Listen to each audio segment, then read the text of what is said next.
Live from Columbia, this is Sports Talk on the South Carolina Radio Network. Be a part of tonight's show. Call us at 800-956-7266 or email talkback@sportstalksc.com. Now, here are your hosts for Sports Talk, Phil Kornbluth, Kevin McCrary, Hayes. I thought we played very well in the first half. Probably should have, in some ways, had the lead, to be honest with you. I thought we shot a good percentage. We got the ball in good places, got to the free throw line. I don't think they got to the bonus. We got to the bonus. But we just have too many turnovers and we just missed shots. I don't get wrapped up in records. I get wrapped up in our guys. And our guys this week are real good. I messed them up for Saturday's game. We all got back on track this week, and they were great. Well, one is happy, one is not so happy. Good win for USC last night. Frank Martin feeling a little bit chippier after his Gamecocks knocked off Alabama, held on to beat Alabama, survived a shot in the final seconds that could have turned things around, but South Carolina wins that game. It was not a pretty game by any stretch of the imagination. Over 50 fouls between the two teams, and that game just seemed to drag and drag and drag. 54. Had no real 54 fouls. No real game. flow to it whatsoever. But things could have been worse for the Gamecocks. They could have been Clemson last night. They got dragged up and down the court by a very, very good Virginia team, ranked number 2 in the country. They proved it last night with a thorough whipping of the Tigers. Do Brad Brunell read each other's scripts? I mean, because I heard the terms Frank Martin use. A little bit selfish, not going to have that. That's interesting how both flip-flopped on losses. I thought really, Corn, it was simple as this. When Clemson had shots fall, their defense picked up at Pittsburgh. Their shots did not fall. And Virginia is the type of team that offensively does not whip you. They use a scalpel and cut you up. And when Clemson couldn't keep up with the scoring, I think the defense, they hung their heads on defense. Yeah. I just think it was just a struggle to beat those clowns in John Paul Jones Arena now. 20 in a row they've won. Mm-hmm. Virginia's very good defensively. They hold a lot of teams down. And Clemson hung around for a half. I think we were surprised about the score at the half. Didn't score much in the second half. No, it was they were stuck on, I think, 25 for a while there. But, they won one out of those 3 brutal games on the road. So I don't think you feel too terrible about things if you're Brad Brownell. You're coming back home now. Maybe you can get a little momentum going with a couple straight home games. Yeah, and Syracuse on Saturday, then Florida State on Monday night. And I believe it's Jim Larinaga who has Coach K's kryptonite, because every time you look up and it's a surprise blowout, it's Miami administering it to Duke, which they did again. I got a chance to see Miami earlier in the year in Charleston, and they looked really good in winning the Charleston tournament. They've had a couple little stumbles since then, but that was a great win for them at Duke last night. And Coach K said he was not surprised that his team is not very good. You hear that, and you got a team loaded with the best players money can buy. Not that they buy them, but they do have that kind of team. But, hey, we will hear from Brownell Martin, Coastal Carolina coach Cliff Ellis tonight, and your phone calls.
And we'd love to hear from you tonight here on Sports Talk. The number to call is 800-956-7266.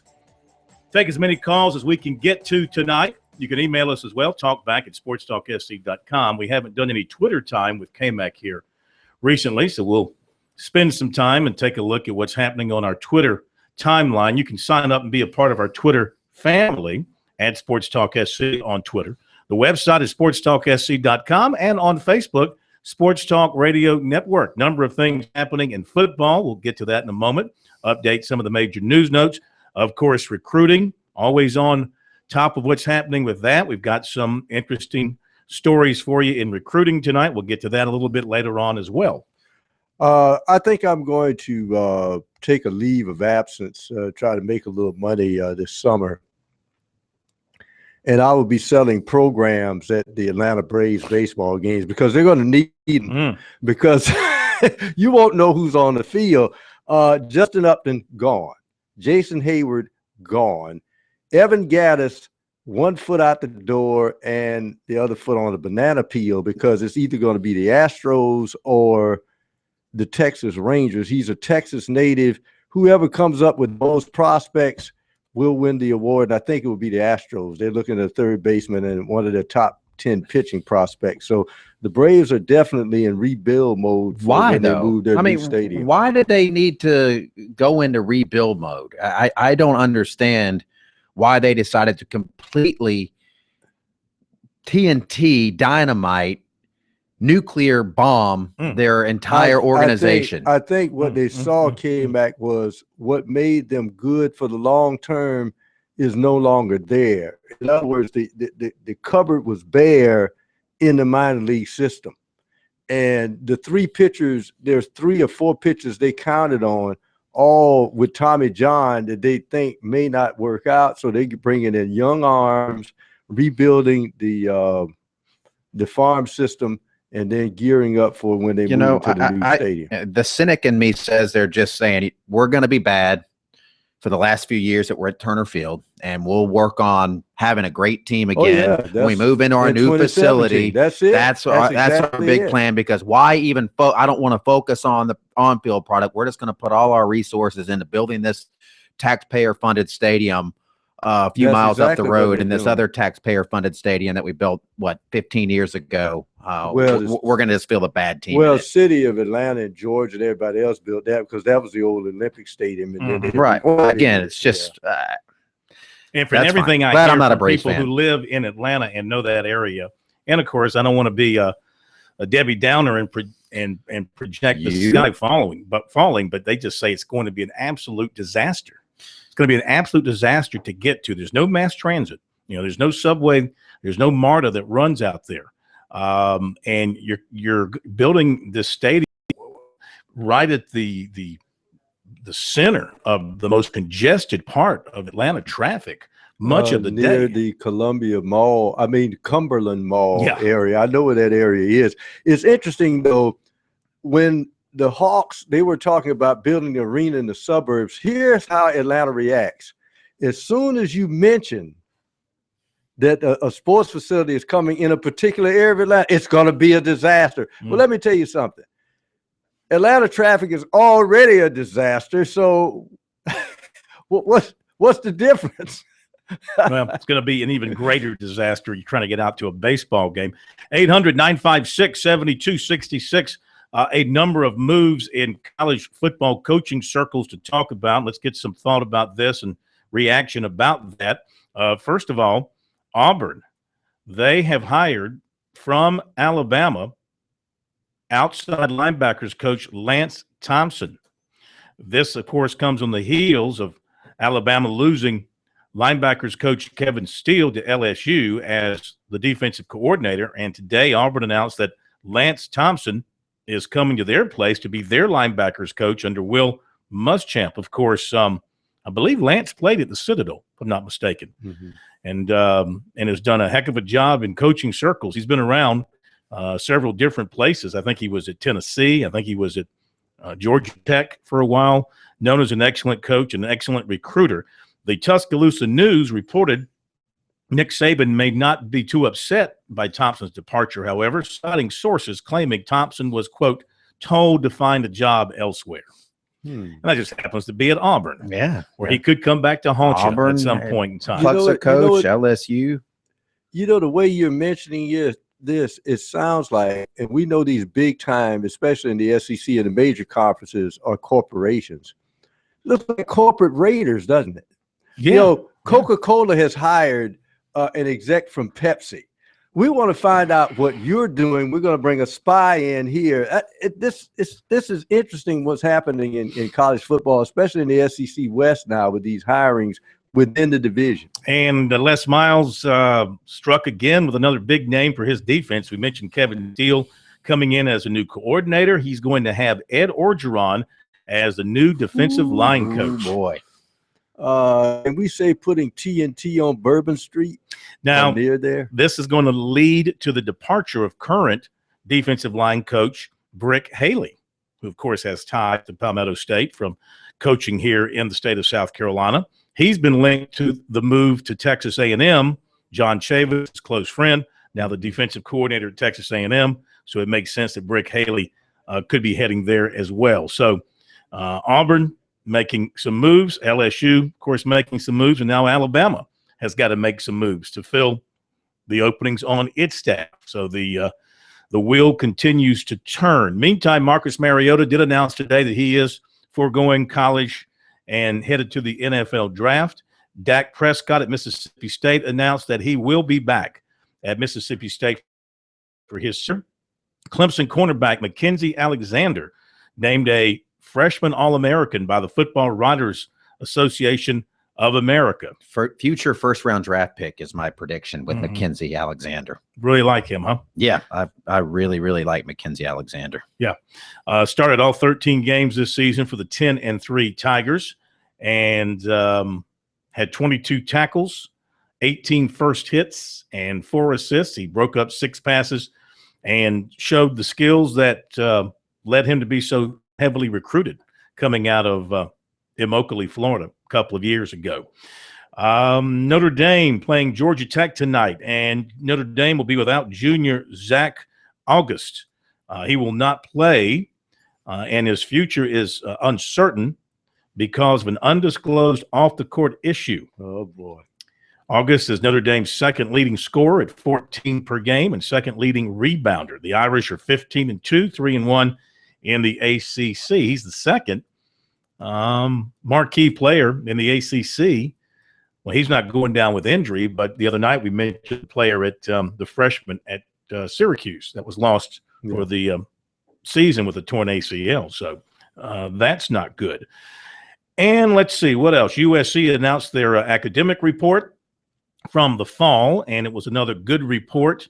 Overall department GPA 3.208, a streak of at least a 3.0 average for the 16th consecutive semester. So very good. The only sport not to have a 3.0 was football, but they weren't too bad, 2.693. I think they'll be happy with something like that. Everybody else, every other sport in the Gamecock land had a 3.0 or better. The smartest people, based on GPA at USC athletics. Well, let me take a guess. Smartest people. We doing men's or women's? This is everybody. Women's tennis. Mm-hmm. Yeah, it's got to be one of the country club sports. Golf. No, you. Who said women's tennis? Pro said women's tennis. Yeah, 3.542. There you go. Yeah. They edged out women's track and field and cross country. 3.50. What was the highest men's team? Highest men's team? Men's tennis. Highest men's team was, you know what? 3.299. Hang on. This is going to shock you. This is going to shock you. Shock me. Academics. No, they're going to be second. Men's tennis, 3.372, but second, men's basketball. Frank Martin has been beating the drum about their grades and their community service. Those guys into the study hall.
800-956-7266, our number here on Sports Talk.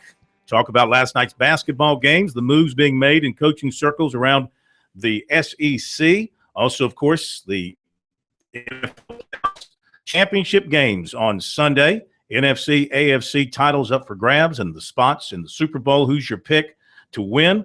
You know, after giving it much thought, going through a lot of data, looking at a lot of film, talking to a lot of experts, I'm picking the Packers to beat Seattle. Shocker. What's the spread in that game? 7.5. 7.5? Mm-hmm. Yeah. Wow. 7.5. That's a lot. Now, I probably would take the Pack and the points. Mm-hmm. I like that. And the other game, Patriots at home against the hot Colts and a hot quarterback. General Andrew Luck. What do you think? What do you think? I mean, wouldn't it be great to really take football back? Colts and Packers. Colts and Packers in the Super Bowl. Yeah, that would be a dream. Yeah, Don Chandler would not have that shoe with the darn metal on the toe. And for you people that long for the good old days, the olden days.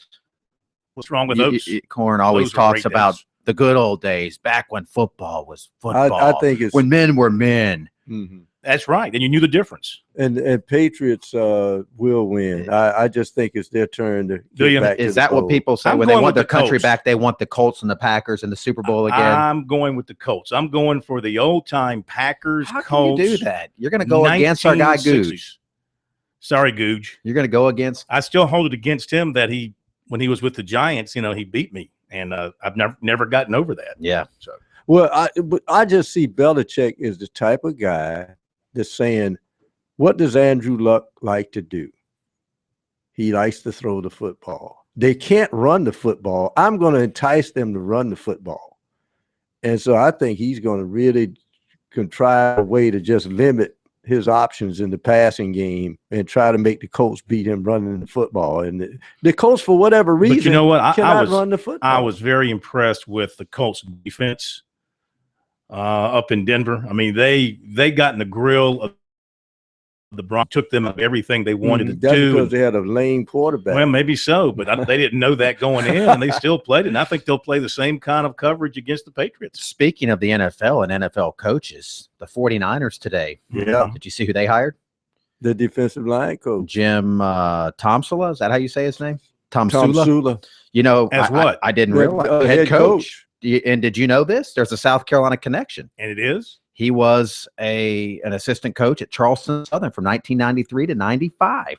And now he's the head coach of the San Francisco 49ers. Wow. And where was he? He was at and actually the Charleston Southern, he was a D-line coach with the 49ers. For the Niners. Yeah. And he was a defensive line coach at Charleston Southern and also coached the special teams and was the strength and conditioning coach. See, his third season. He spent a few seasons I was listening to KNBR out in San Francisco yesterday, and they were talking about who the 49ers are going to hire. They never mentioned this guy. They were talking about some of the other big names. He's got photos.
Okay, we're back at Sports Talk, South Carolina Radio Network from downtown Colatown, Main Street. Sports Talk show of Main Street, South Carolina. 3 guys not invited to the governor's ball tonight after she was sworn in for her second term. Pro probably was. What do you mean? What? Say what? One of us turned it down. Yeah, you were invited? No, Yeah. I'm just kidding. I figured Man, the newsroom were you got invited, State Man? Were you invited to the governor's ball Absolutely tonight? not. No. K-Mac? No, I was surprised that Her Excellency did not invite me. Well, they have to cut corners. It's a tight budget. It is. She was. We got to. I do answer the phone, though, whenever anybody calls. I do answer the phone. It's a great day in South Carolina. Yeah. I pick up on the governor's lead there. It is a great day in South Carolina. Every day. Every single day. Especially when you got Sports Talk in your ears. 800-956-7266, the number. And let's get to your phone calls here. What's on your mind tonight? Plenty to talk about. Basketball, always football talk, recruiting, NFL playoffs. And all right. And I know this individual was not invited to the governor's ball tonight either. As we welcome in the de facto mayor of the city of Charleston, should have been invited, but wasn't. The de facto mayor of the city of Charleston, the bad boy by the bay, the ninja of the night, the pontiff of the port city, the queen of the cowboy crybabies, and Jerry Jones' personal. I forgot my line. No, but Jerry Jones' personal. Hang on, I got to come up with my line. You didn't complete that catch either. Go ahead. No, I was saying he was the one that met Chris Christie at the airport. Yeah, he could have been Chris Christie's personal driver. No. Jerry Jones' personal plastic surgeon. That's what I was trying to get to. Oh, okay. Jerry Jones' personal plastic surgeon. It's not Jerome. It is Jerome. A lot of things you can do with Play-Doh. I blew it. What's up, Jerome?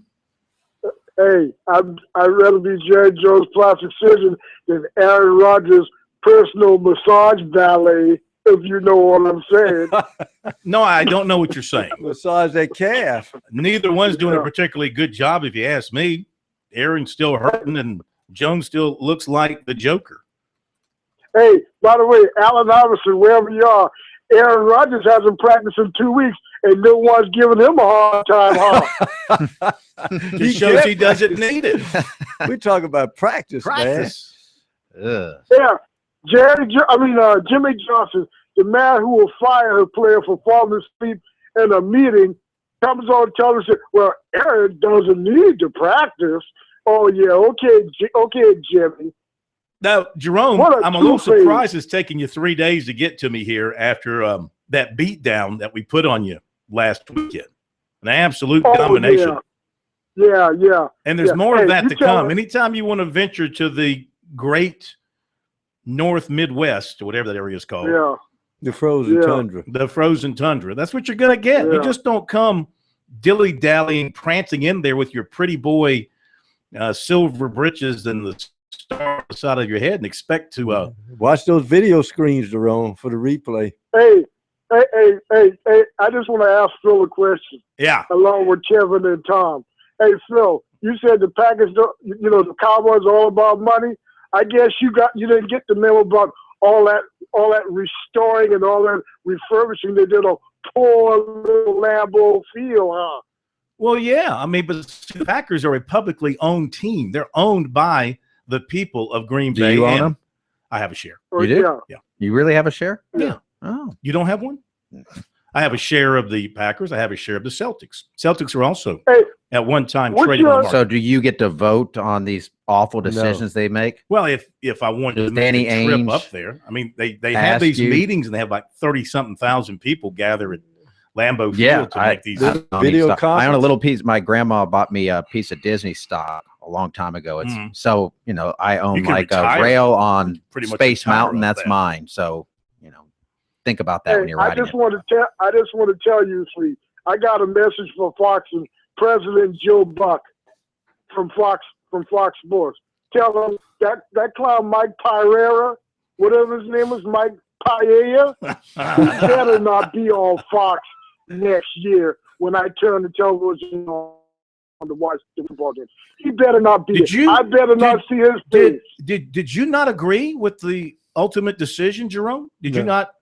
Aren't you a fan of replay? Weren't you one of the? Was Piera saying, that it should have been overturned? Oh yeah, he was saying that before the video. It says correct call. Yeah, Bro, may I ask you a question? Listen, Jerome, I'm one of the people who did not want instant replay. I would have lived with it. As I said Monday night, I had resigned myself to the fact you don't want them to get the call right. I mean, it's still not foolproof. Don't blame me. It's a bad rule. Other people put Here's what I don't understand about that rule. But it was a running back can reach over the line and the ball gets knocked out. But all it has to do, well, I mean, it doesn't matter. Running back, a wide receiver has to complete the catch as they basically you have to have the ball being a wide receiver all over the airplane. Catch it to the ground.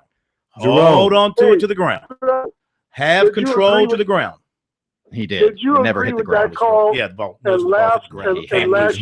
It hit the ground when he touched the ground with the ball. Well, it's not control. He didn't control He had control. He hit the ground. Took 2 steps, lunged forward to try to score. The ground can't cause the fumble. If anything, it was a fumble. No, it wasn't a fumble. And he recovered his own fumble. Pass. I'm sorry, Jerome. Go ahead.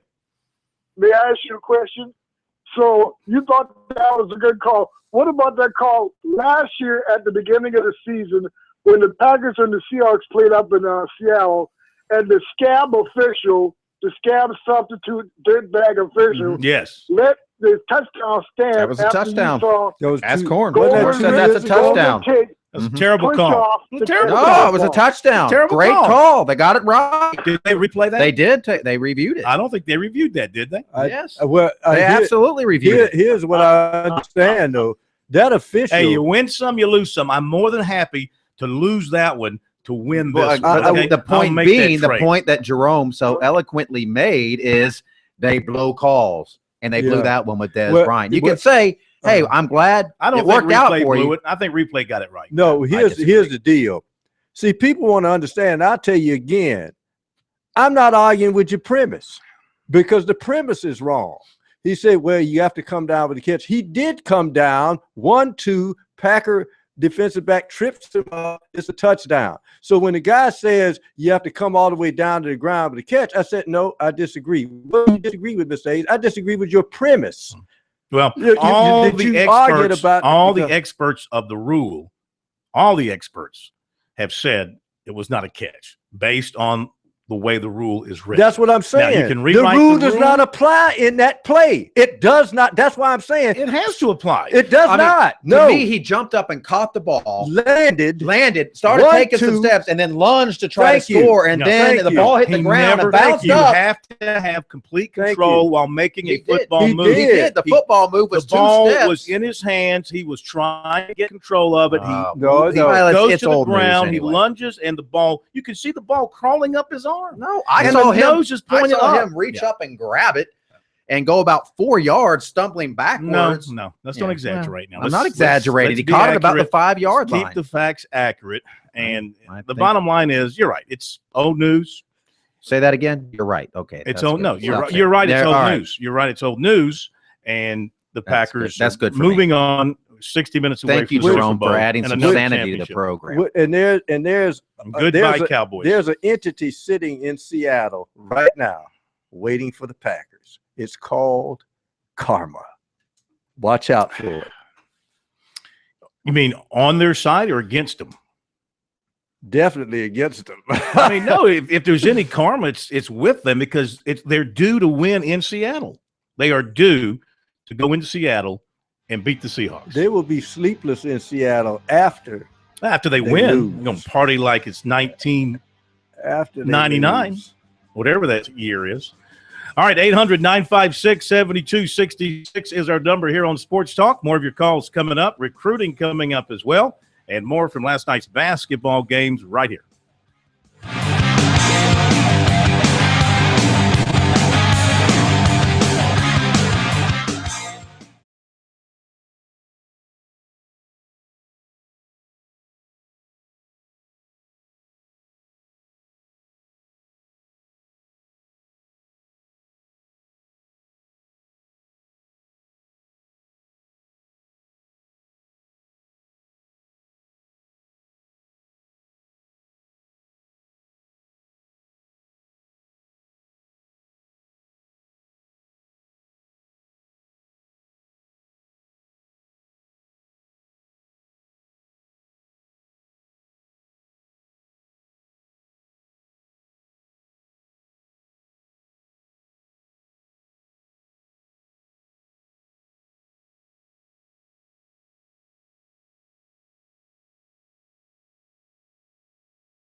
All right, recruiting report coming up here shortly to Jeff in North Myrtle Beach. We go next. Good evening, sir. Welcome in. Hey, what's going on, man? How are you? I just like to say I listen to y'all. I'm doing good. I listen to y'all every night. I drive a taxi in North Myrtle Beach, so I listen to y'all all the time. I Well, work thank you. We appreciate that. 2 o'clock in the evening, 3 in the morning, so I've got it on this channel all the time. But I just like to say a few things. Thankful for how the Cowboys done this year. Ain't nothing to hold their heads down. I just like to get in a little bit on that last play, that was when Dez. The way I see it, man, by the rules, he caught the ball. He took 3 steps, and as he went down, when it hit the ground, it did bobble in his elbow, which, by how they do the rules now, that would be considered a fumble that he did recover. I mean, it's just bad that sort of ended the game on a play like that. It had been something the Cowboys could have scored, and then Rodgers goes back down the field, and then, he scores it. I'd have felt better about it. No. See, now, who are you a fan of? Cowboy. I'm a Dallas Cowboy pretty fan. clear he was a Cowboy. No, okay. Hey, 100%. People call me fair. No, I've been pulling for the Cowboys since I was 6 years old. Yeah. I pulled for them through thick and thin. I mean, I'll tell you something else too. Jerry Jones.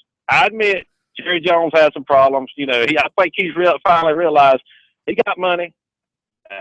You can buy players, but I think he's finally realized that you can't buy a team, and that's what the Cowboys have got now. They got a team. I mean, their attitudes is, I don't care who gets the touchdown this long, somebody gets it. Well, not completely now, because Bryant isn't happy if the ball's not coming his way, and if you're throwing the ball his way, he's a great player, but he's not a great team player. Well, that's a great crutch. He's not a great team player. It's got nothing to do with him dropping. It's nothing to do with him not making the catch. You watch 3 Cowboy games a year. I've seen him over and over again jump on his quarterback, jump on the offensive cord. He's not a great team player. I mean, he's just not. Okay, all right. Well, I believe. I mean, every wide receiver of his ability. Yeah, they want the ball. Right. They want the ball because he knows what he can do if he can get the ball. But he ain't as bad as like a Turlow or the other one. I mean, he ain't never been nothing as bad as some of these others. I will say you this: any wide receiver wants the ball, and all wide receivers complain. I'll never forget Jerry Rice. If Steve Young would stay in the pocket 1, 2 or more seconds and wait till I get open instead of running all the time, he used to moan too. Everybody, Jerry Rice. Look, it's one thing to do it in the privacy of the locker room or to sit next to your quarterback. He used to do it on the sideline. Jerry Rice. Yeah, but he wouldn't be demonstrative about it. He wouldn't be. He's too demonstrative for you, Corn. Is that it? Whatever, K-Mac. The bottom line is the guy is hello. Not a great. He's not a great teammate, and how he behaves on the sidelines with some of his coaches and some of his teammates, including his quarterback, when he doesn't get the ball thrown his way. Go ahead, sir. Okay. What I was going to say, I mean, like I say, I'm a Cowboy 100%. I've always been a Cowboy. I'm originally from North Carolina. I like the Panthers, but when it comes down to it, I'm going to pull for the Cowboys. By the way, I like the Cowboys. I think Romo's a good quarterback. Yeah, he's had his times like everybody else. But it's finna go, like I say, I appreciate your time, but it's finna go.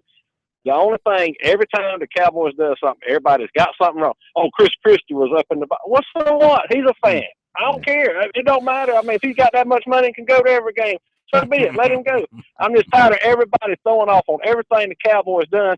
But I can tell you, ain't nobody on the Cowboys ever raped a little girl or whatever, like the others been accused of. Yeah. I mean, everybody. Is Steve Smith a bad teammate? He can be. No, I mean, it's a yes or no. Is it? I mean, is he a worse teammate than Dez Bryant? I've never seen him undress his quarterback.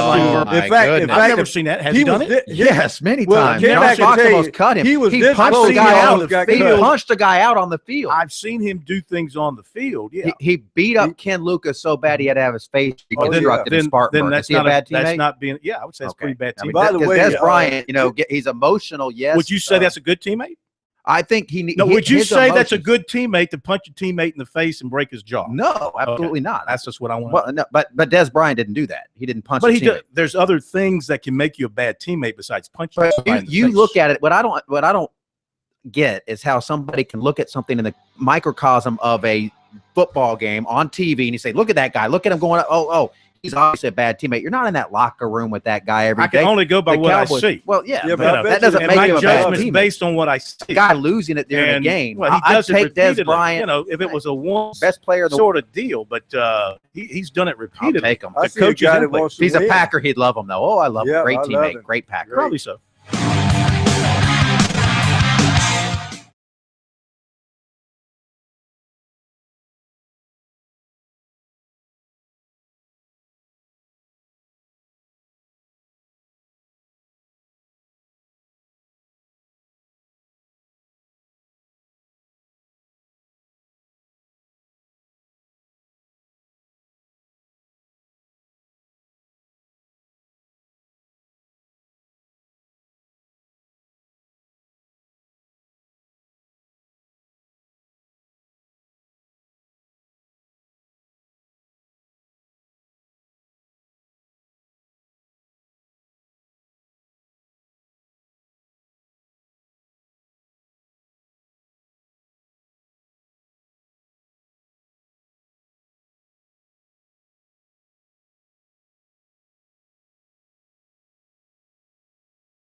All right, to the recruiting report here on this Wednesday night. USC has now offered defensive back Torrey Boyd of Chaffee Junior College in California.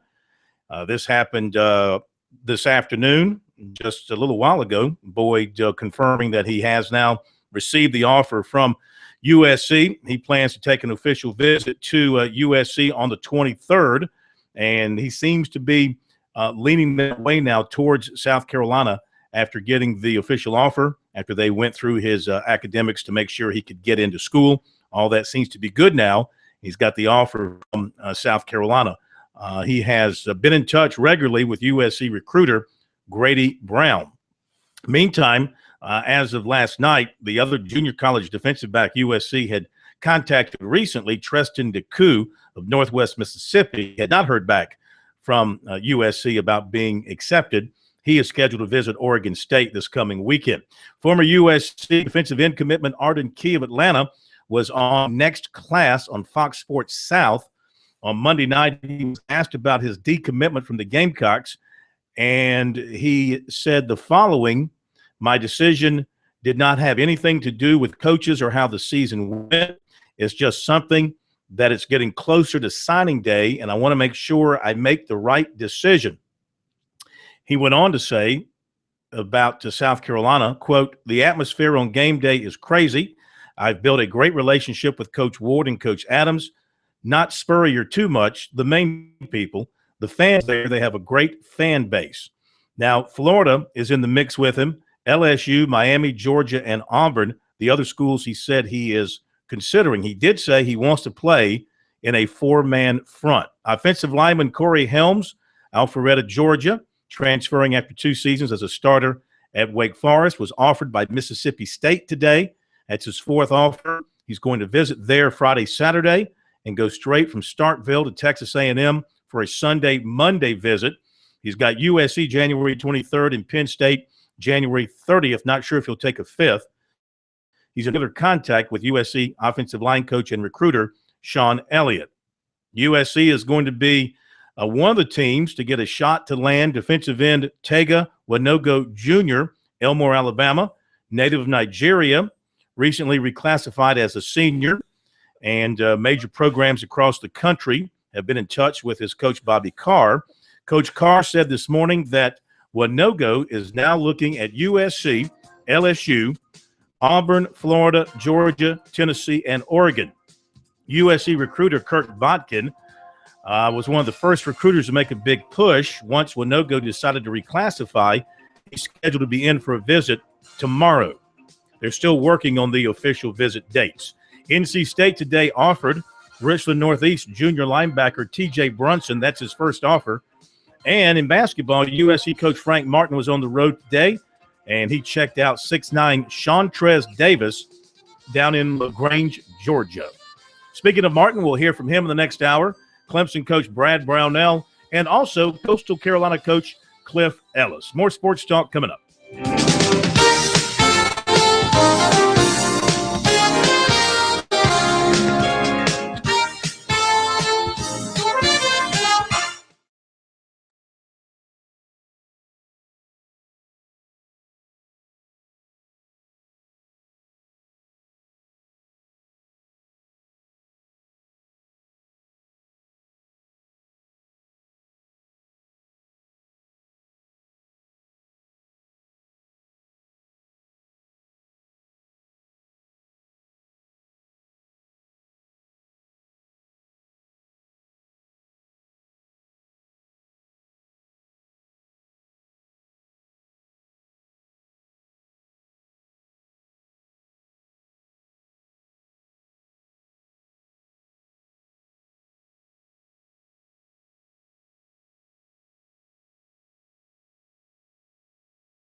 Live from Columbia, this is Sports Talk on the South Carolina Radio Network. Be a part of tonight's show. Call us at 800-956-7266 or email talkback@sportstalksc.com.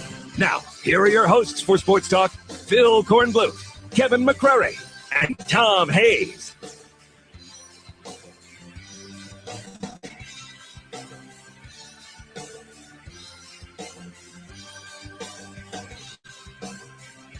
And we're back. Sports Talk, South Carolina Radio Network, 800-956-7266 is our number.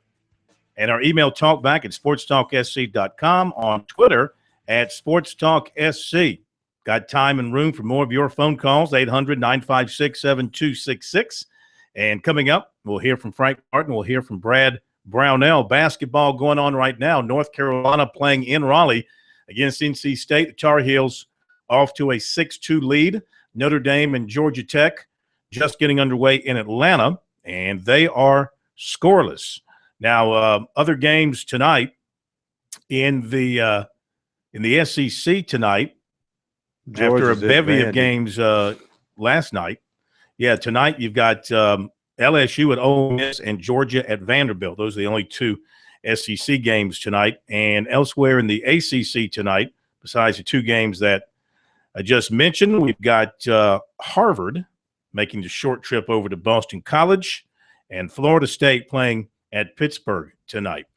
Just was talking with Torrey Boyd during the break, and he has that offer now from South Carolina and says he will be committing to the Gamecocks.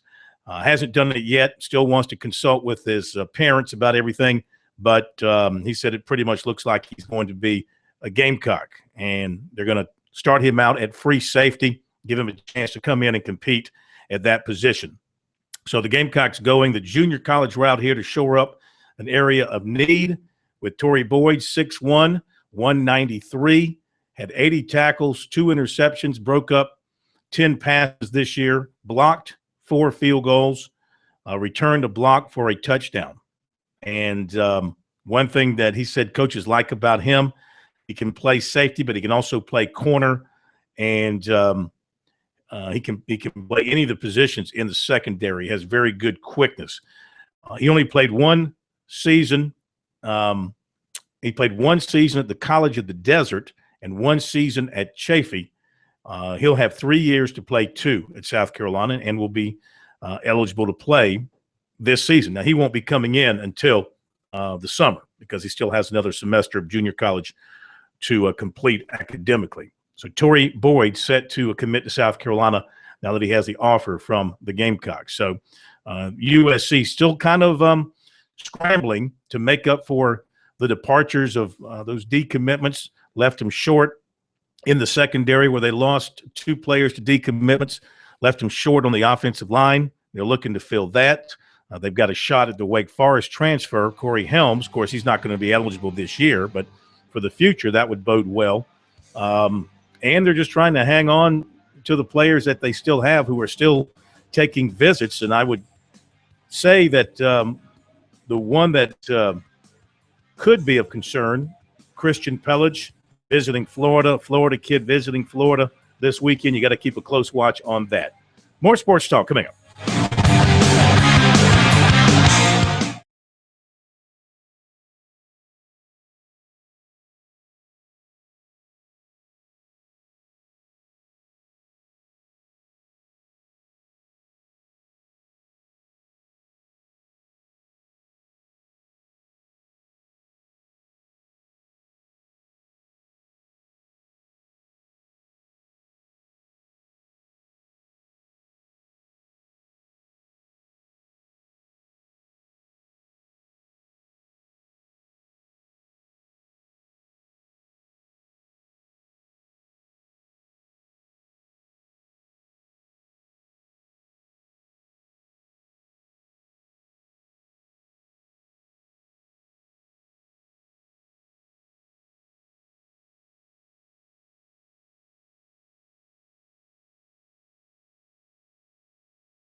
Okay, we're back at Sports Talk, 800-956-7266. K-Mac, what has been hot on the Sports Talk Twitter timeline today?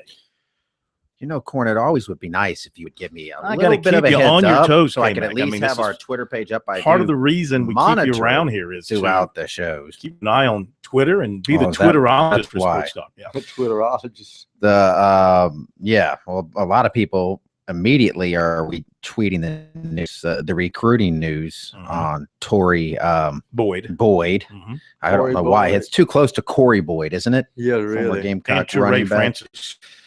Ray Francis, and some news coming down via Twitter that's been passed along to us. TL Hanna quarterback Jackson Williamson is transferring to Westside High School. No, he's not. Mm-hmm.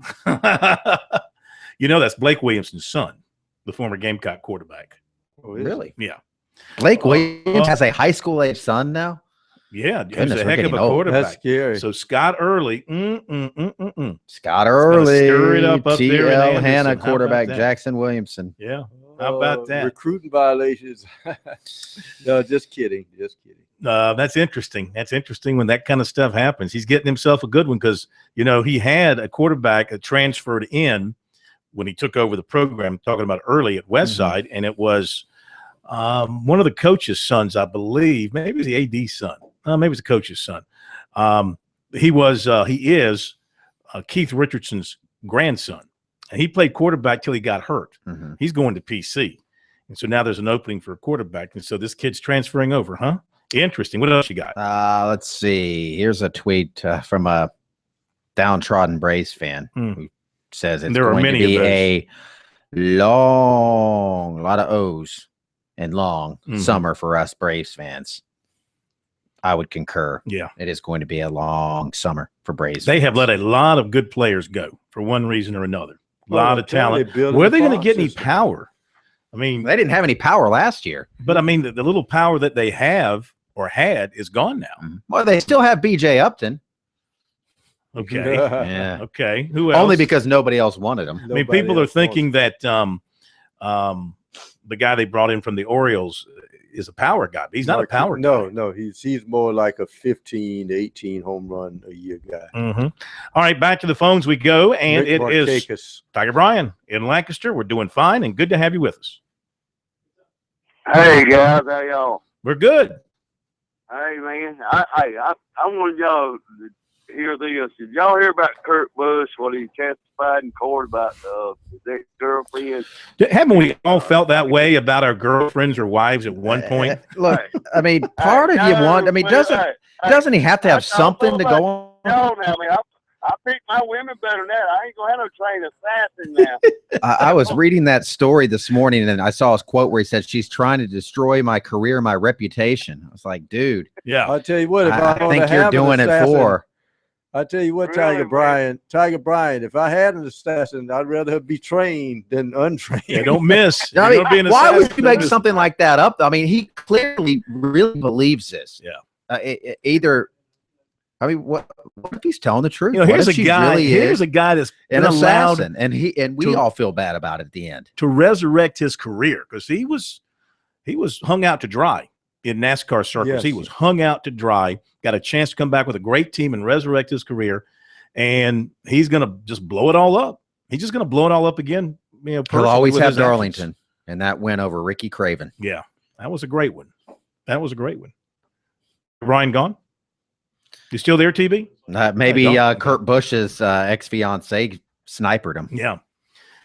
All right. Well, thank you, Tiger Bryan. 800 is maybe she's starring in that new movie coming out, the American Sniper. Maybe she's No. Unless her name's Bradley Cooper. He probably fell asleep while he's watching Angelina Jolie in Salt. Yeah, that too. She was an assassin.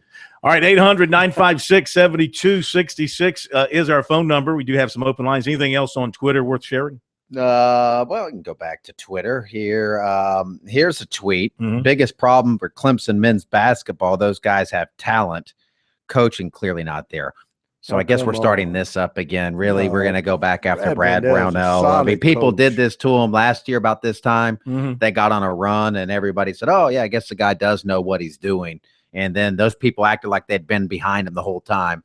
And now they struggle a little bit on a tough 3-game road swing where they played at number 5 Louisville, at number 2 Virginia, and at Pittsburgh, one of the toughest places to play, and they dropped 2 of those 3. So now let's say they can't coach. Well, Brad let's see Brownell what can happens coach. Saturday. They get Syracuse at home, and Syracuse is a great brand name in college basketball. Every year they're going to be tough to deal with. That 2-3 zone. Ugh. They're 3-0 in the league. They're 12-4 overall. Had a little bit of stumbling in December for Syracuse, but off to a great start in league play.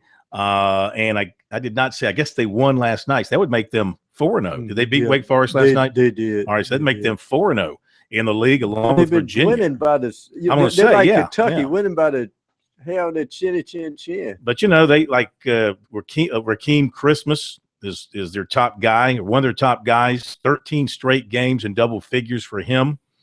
His scoring average is up over 11 points per game from last year, so he's really taking it up. But being at home, the Tigers are certainly capable of beating Syracuse. And they had them last year, didn't they?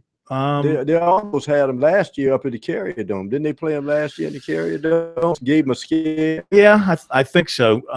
Clemson's got some players. Blossom Game is having a good year, and he can carry the team. Dante Grantham is going to be on the All-ACC freshman team, I think, by the end of the year. He'd have to be. He's going to have really good numbers. A lot depends on how well Rod Hall plays.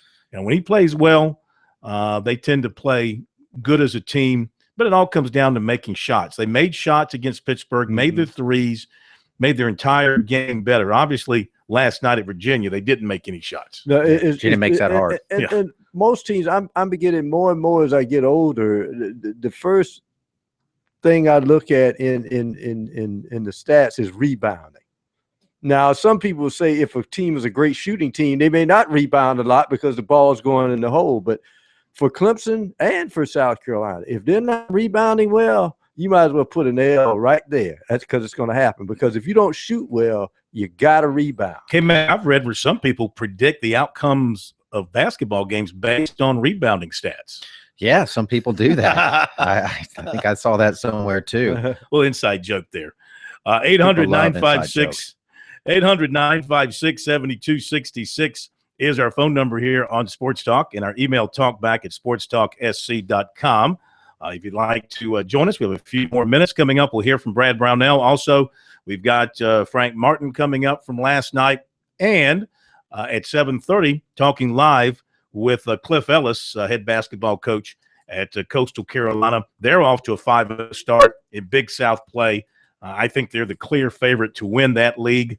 Hosting the tournament again, great chance for them to get into the NCAA tournament for the second straight year. They have a terrific team, great backcourt. Quickly back to the phones we go, and it's Billy in Florence. We got about a minute before the break. Hey, Billy.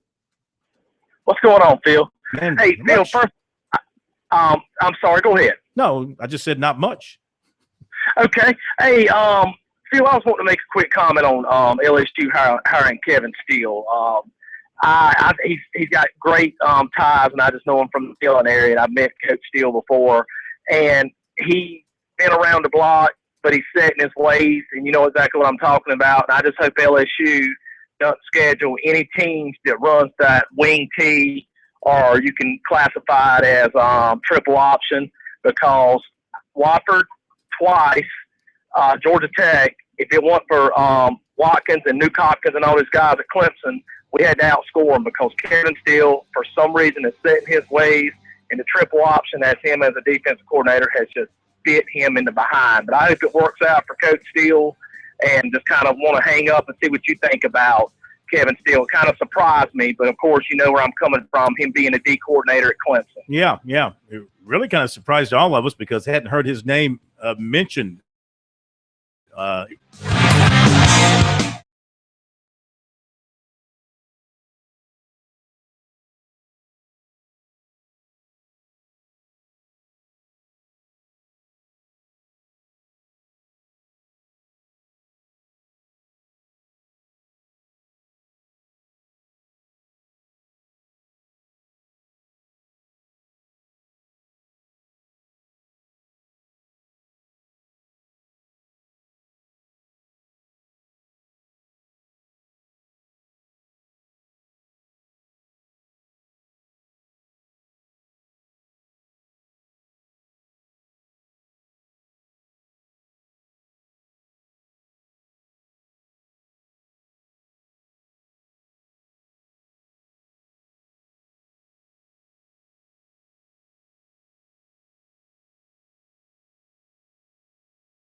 congratulations to Tony and their guys. I thought, they played great in the second.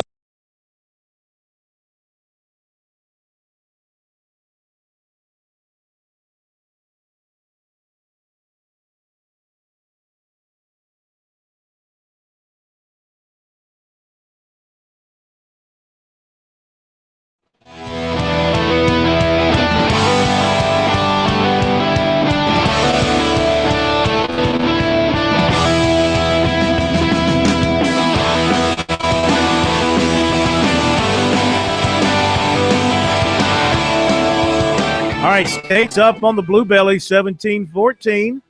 Georgia Tech, Notre Dame, 25-18. Last night, hard loss for Clemson. Hard in that it was one-sided. Hard, not a hard loss in that it was really close. It was just a one-sided beatdown the Tigers suffered at Virginia. Here are some of the words of Brad Brownell talking to the press after last night's defeat.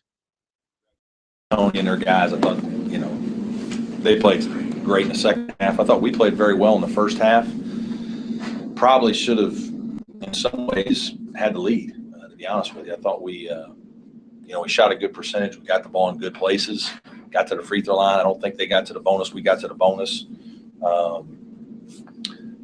But we just have too many turnovers and we just missed shots. We missed 4 open threes to start the second half. They locked in, did some better things defensively. And certainly our second half performance was very poor. I was upset with a couple guys on our team that didn't play the way they needed to play, so I didn't play them as much. A couple older guys, and Virginia played well. They showed why they're so good. They're just a very talented, well-coached team. You have a 6-minute and 50-second scoreless drought in the first half, and just add us to the list with all the other teams that can't score against those guys. Yes. And I think 5.5 minutes in the second half. What makes it so? Is it them? Yeah, it's a combination. We're not a great scoring team, so we have droughts against lesser defensive teams than Virginia. Obviously, certainly some of it is Virginia. I don't think enough is made of their offense. Their offensive execution keeps them from getting in defensive transition, which is the easiest way to score in college. They don't take many bad shots. They don't turn the ball over many times. So you don't get a chance to run and score before they get set up. So that's, certainly they're very good in the half court, but they're exceptional in offensive execution, so they don't turn the ball over to help you score. There was at the end of the half, it was 19-17, and Anderson hit those. Yeah, that was a tough three. One of the threes I thought was really tough, deep, got on him. That made a huge difference. It's sometimes the game's as simple as that. It's a guy or two making a shot or a tough shot or a deep three. The crowd going, makes everybody feel good. Against Pitt, we don't make 8 threes very often. It's one of the main reasons why we won the game. It energizes your team defensively because you scored. When you don't score, it can be demoralizing for you, and then eventually you just give in defensively. And I think that's what happened to us. Yeah, good stuff from Brad there. It's as simple as that when it comes to basketball, guys. It makes shots. It just makes everything look better. You're better in almost every aspect of the game. Last night, Clemson was 15 of 42 for the game. Only 6 baskets in the second half. That's about 36% overall. Only 3 of 13 from 3. What did they have against Pitt? Like 8 or 9 threes, I think it was? Yes, it was. Yeah, only 3 last night. Only 9 of 13 from the line. And on top of that, talk about rebounding. They got they hung in there rebounding wise, but it really didn't matter because Virginia was shooting 50% and made 10 threes. Mm-hmm. And Clemson makes its reputation on its defense, and that kind of let them down last night as well. Be right back.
All right, over in Raleigh, they got a good one going, as you might expect. Tar Heels leading the Wolfpack 20-19 in Atlanta.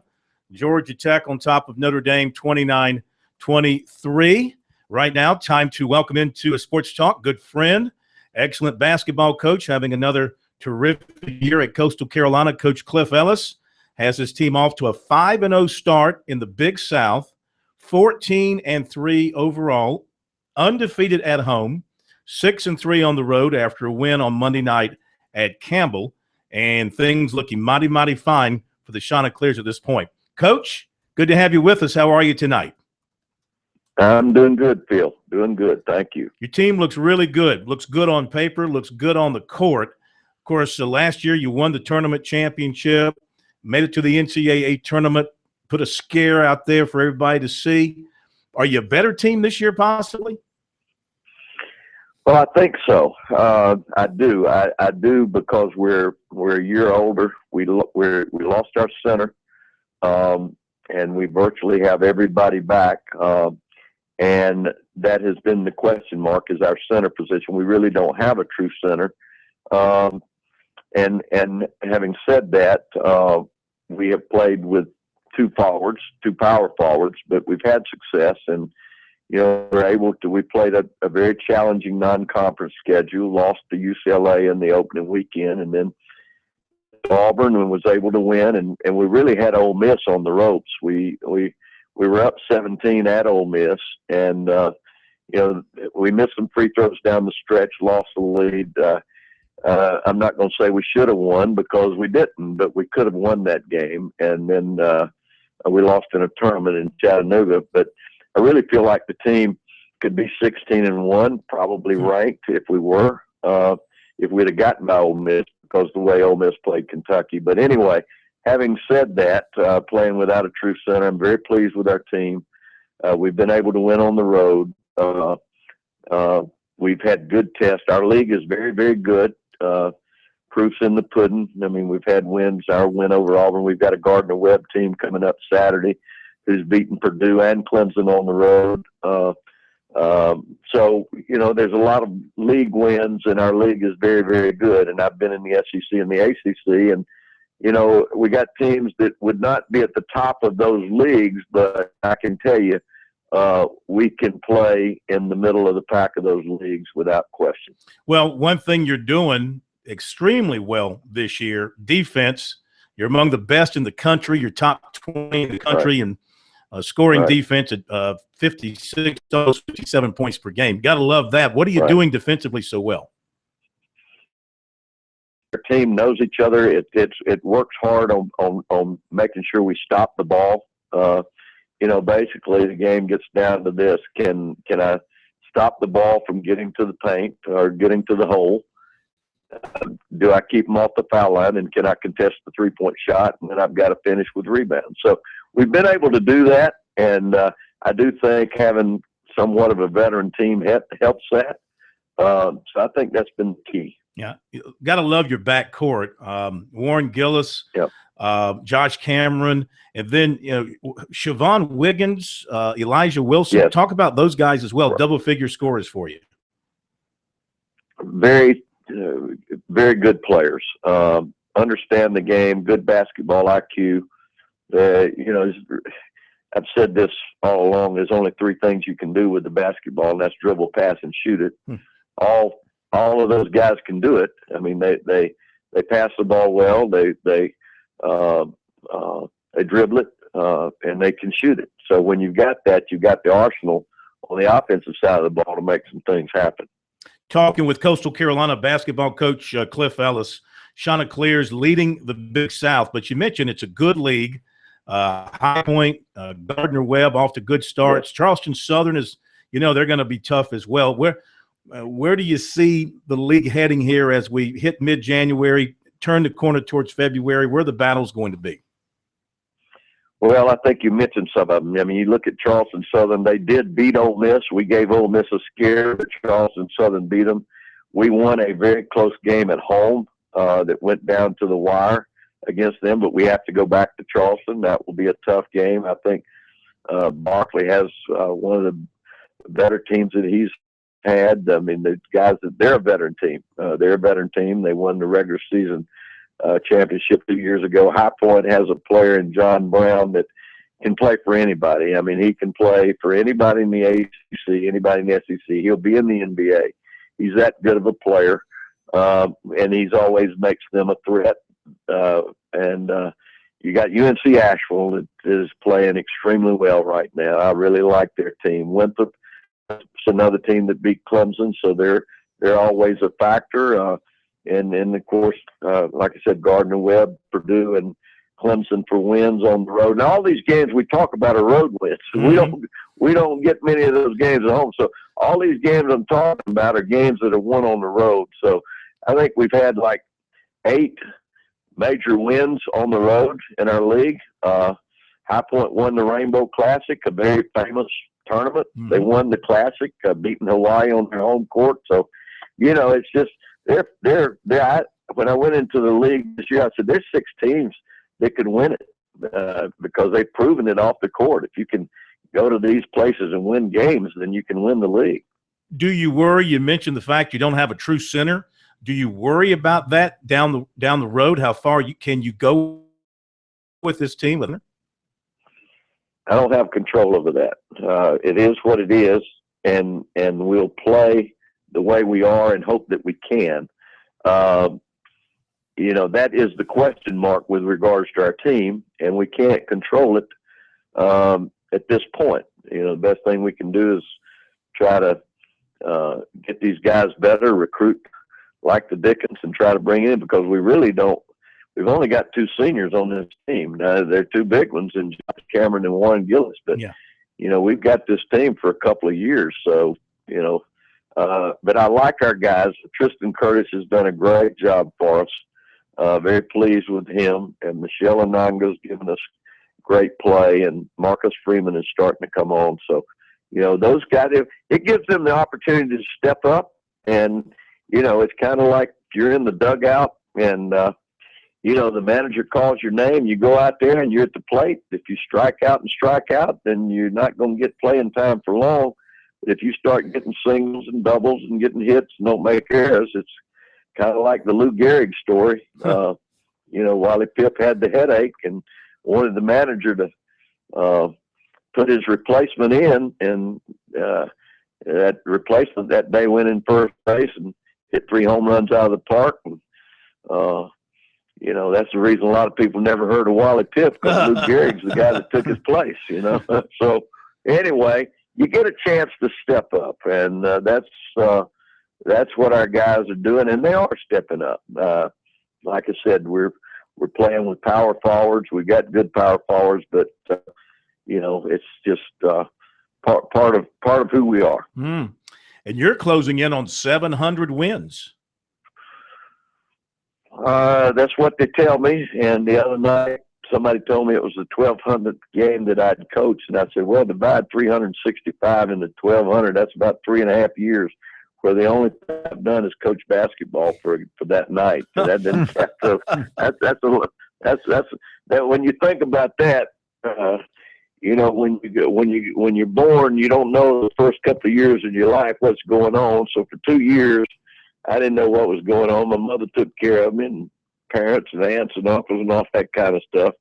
But we had 3.5 years of your life, so I spent 5.5 years of my life in La La Land, but loving every minute of it, and just very fortunate and privileged to be able to have coached some wonderful, wonderful people. And speaking of that, there's a 25th year reunion of the Clemson championship team.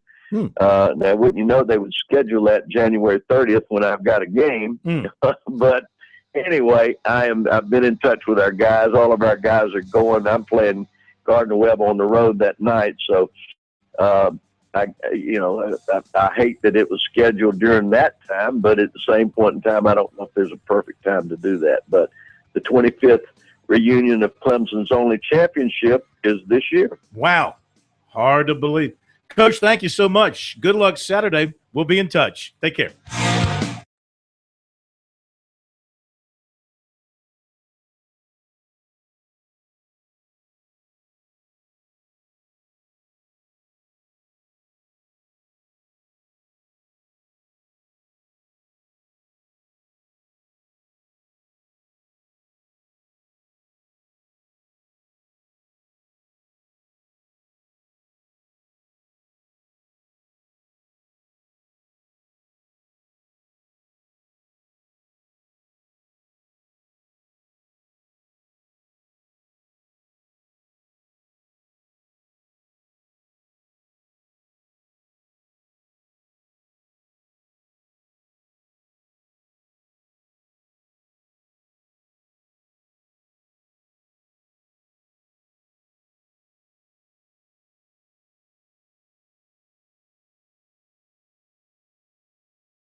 All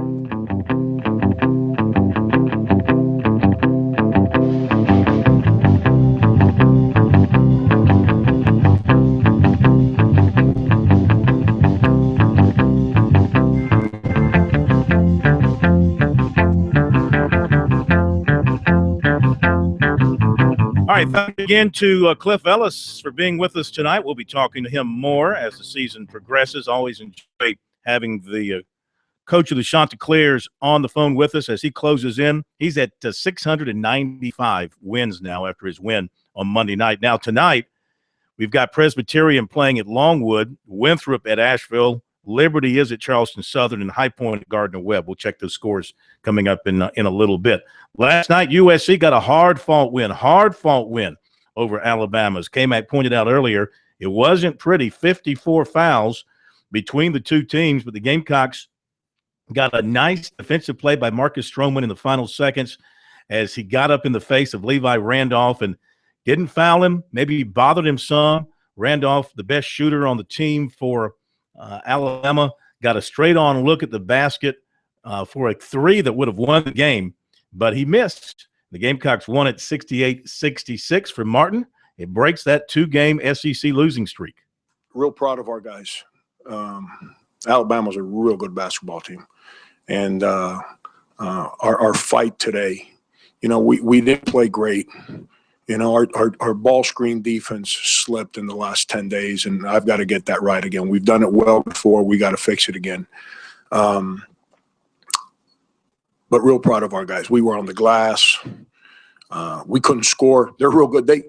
They since December the 5th, I think, they've been giving up on average 50 points a game. They're real good defensively, and we had plenty of opportunities to close the game out, and we wouldn't do it. We couldn't score outside of Michael's offensive rebound fouls that he made free throws on. And then defensively, there were a bunch of basketballs at the rim that were just like there, and we wouldn't come up with them. So we got to watch the film on that so guys understand what's so important that we make certain plays. But real happy with our guys after last week to come out and have the enthusiasm that we had yesterday and to play with the toughness and the resolve that we played with today. Frank Michael's always been known for his rebounding. Just how pleasing was it for you to see him scrapping for those loose balls under the basket and, whether he made the shot or not, getting fouled and going to the line? Yeah, that's what he does. That's what he does. It's, today I think he missed a free throw in 7 of 8 or something like that. He's a good free throw shooter. He hasn't been shooting the free throw well, and he hasn't, like all those plays that he made for us coming down the stretch there, the last 2 weeks he falls down. Well, he didn't fall down yesterday in practice, and he definitely didn't fall down in the game today. And that's, he played strong. He was fully engaged in what we were trying to do. Outside of the one, he had that breakdown. It's a 4-point game, and we got them late in the shot clock, and they reversed the ball, and his man drives it from the left wing, and he hand checks. Outside of that, he made every other play to help us win here today. And real happy for Mike because we need him. We need his energy, his charisma, his enthusiasm. We need him playing like he played today for us to be a good basketball team. The last sequence, Ty said the plan was to go small lineups to screens. Did they guard it the way you wanted it to be? They were off the charts. And my biggest fear once we broke the huddle and I looked at our lineup and their lineup, my biggest fear is exactly what happened. That Levi Randolph set the ball screen, and now you got a senior that's playing with unbelievable confidence matched up against a freshman in Stroman. And we got lucky there. We got lucky. Marcus obviously didn't foul. The switch was clean the way we talk about switching, so there couldn't be any slips, so we keep everyone in front of us. But Marcus took a step back. And Levi's 6'6", and Marcus contested it and all that. But when a guy's playing with confidence, that's a hard play to make because if you get too close, he drives you, hip check, foul, whatever. But real discipline by Marcus, real discipline by all 5 guys on the floor. Coach, what's the difference in starting now 1 and 2 compared to 0 and 3? Feels better to go home tonight and recruit tomorrow. I don't get wrapped up in records. I really don't. Some people might think that's coach speak or whatever, that phrase that everyone uses now. I'm an honest dude, and I say what's on my mind, and I don't kind of tell you what I think you want to hear. I tell you what I think is the truth. I don't get wrapped up in records. I get wrapped up in our guys, and our guys this week are real good. I messed them up for Saturday's game, and we all got back on track this week, and they were great yesterday, and that energy, that enthusiasm that we've been playing with came back, and that's what allowed us to win today. Tell you, Carrera and Cashinus really good playing in the same position, alternating between them. 22 points and 16 rebounds. Keep getting that kind of stuff. That'll help.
Back to the phones in a moment. Let's update basketball scoreboard. Pro, what do you got? Okay, the Big South at halftime, it's Winthrop 38, UNC Asheville 21. That game is in Asheville tonight.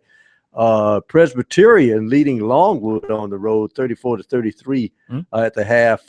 And 11 minutes to go in the half is Charleston Southern 14 and Liberty 10. And other games in the ACC tonight at halftime, Georgia Tech 38, Notre Dame 30.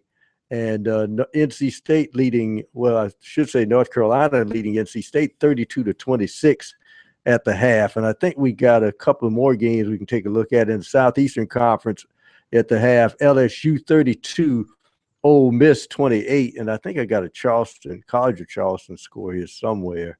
Let's see what we got. College of Charleston leading Elon on the road at the half, 31-27. Okay, let's go to Robert in Myrtle Beach. Next here on Sports Talk. Good evening, Robert. How are you? Hey, what's going on, guys? Not too much. How you doing? Just wanted to touch base. I think Phil and I were the only guys in South Carolina that took the Buckeyes, and that came true and came through. So Phil, the guy who lobbied so wisest. hard that they shouldn't even be in the playoff. Only the wisest of analysts would pick the Buckeyes, who could see through the facade of Oregon and their fancy uniforms. That facade got all the way to the championship game. What a facade. Does you no good if you can't win it. I wanted your guys' opinions. Does the NCAA have it right with 4 teams, or do we need to go to 8? 4 is enough. I would love 6 or 8, but 4 is better than 2. I've heard the next step will be 6. One guy told me that it would be 6. They wouldn't go to 8. They'd go 6 with the top 2 teams getting a bye, and then you play the. No, 4 is enough. And we're still 10 years away from that. Yeah, They'll go through whatever I think they have a 10-year contract. But they don't know. I think 12 years. 12 years. I mean, they'll probably go But they through can this tear contract. that up at any time. Yeah, you know 4 that. is enough. 4, in my opinion, is enough. They'll wait for the guy, whoever the head honcho at ESPN is. You know, one night he'll be sitting on his boat, that's floating Mickey Mouse. around the Bahamas. Mickey Mouse is and the he'll head have honcho. a liquored drink in one hand and a big fat cigar in the other, and he'll be talking to his wife and his girlfriend, and he'll say, you know, I think it's time we go to 6 teams. But you know, the He's gonna playoff pick up the phone. He's going to call Emmert at the playoff NCAA happened though and say, because I of want 6. fans demanded it. The fans kept saying it because those guys smoking the cigars were completely happy with the system before the bowl game. Everybody was getting paid. Fans demanded it, and it finally happened. So I actually think they were listening to the people. Joe Sixpack, But then got again, what he wanted. But then again, those College fans, leaders, they listen to the people. Those not fans in often, but in this case, I think those they did. fans in Alabama are complaining now because those who yell for the playoff, you knock your team out of the championship game because you had a 14 playoff. Well, I don't think the 4-team thing is going to last for long. I think they will expand it for one very good reason. They can all make more money. That'll do it for tonight. Have a great night. We'll see you back here tomorrow on Sports Talk.